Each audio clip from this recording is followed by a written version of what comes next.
Welcome back to another video. In this lesson, we are going over confirmation in higher time frame zones. So here we have scenario one.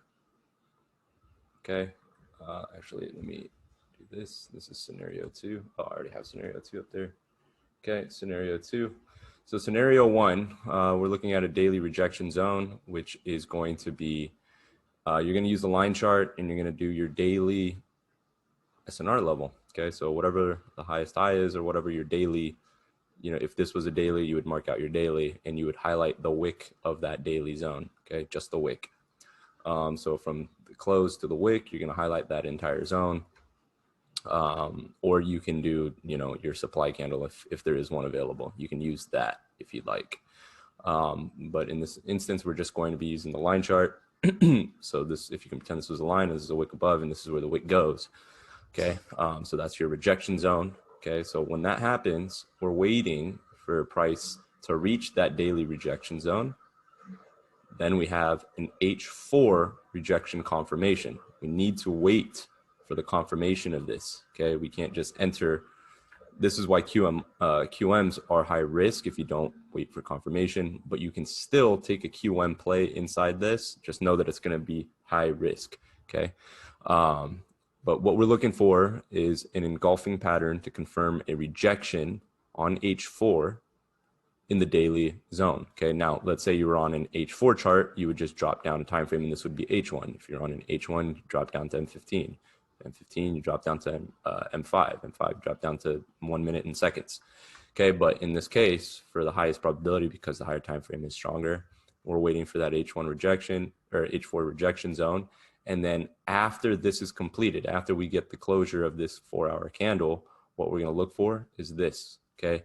A QMC, a SNR1, SNR2, whatever the setup is inside this zone, that's what we're going to take to the downside, okay? So most traders, what they're doing is they're getting in and they're waiting on M1. They're not waiting for any sort of confirmation. This here needs to close outside of the rejection zone. Okay, if there's an engulfing inside, it doesn't count. It has to close outside of the rejection zone or outside of the supply candle. Okay, so in this case here, right, we have to wait for the H4 rejection, then look for the setup on the lower time frames. Okay, scenario two. What do we have? Same scenario, except what happens in here is we don't get any rejection confirmation. So what do we get instead is an engulfing pattern. Same scenario, it's just now this is a breakout. Okay, now when this breakout happens, okay, we need to wait for that pullback. Okay, so this is going to be a step 2 process. You need to wait for the pullback. And at this point here, you're going to need another H4 confirmation of an engulfing. Okay.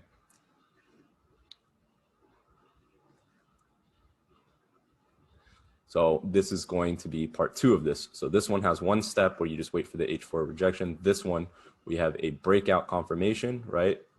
And then we need another confirmation because this is a retest, right? So this is a breakout retest with confirmation. And then after this, we look for our lower time frame setups.